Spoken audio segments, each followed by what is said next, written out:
I dette rum besøger vi flere grønlandske kunstnere og deres portrættering af den grønlandske natur.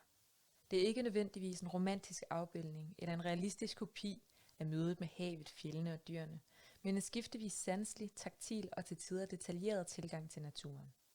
Vi ser blandt andet værker, der viser et oplevet nærblik med detaljer fra flora og fauna. I udstillingen ser vi Kistad Lunds 3 lærreder. Med farver adskilt af streger af guld.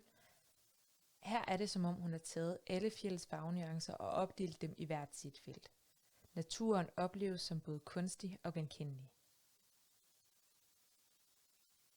Da Nuuk Kunstmuseum fyldte 15 år sidste år, købte museet Ivalo Abelsens værkbuket til sin samling. Kunstneren har samlet 42 grønlandske planter og blomster, lagt dem på vådt håndlavet papir og skabt de naturligt forekommende farver. Fordelt på 169 kvadrater viser værket nu en harmonisk, men tilfældig ordning af blomsternes farver og teksturer. I Anangwaks Høes værk udforskes fisken, og vi er så tæt på den, at den næsten bliver abstrakt. Fisken skildres i forskellige farver, som understreger fiskens form. Værkerne har en taktilitet over sig, der gør, at man genkender sig følelsen af en fisks glatte skæl i hånden.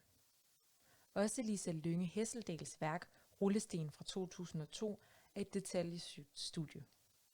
Som kontrast til de store vidder, der ofte fanger opmærksomheden i Grønland, viser Hesseldal detaljen ved strandkanten, med fokus på stenenes afdæmpede farver og solens varme. Værkerne fanger vores opmærksomhed ved at vise detaljen ved det kendte med et ukendt blik.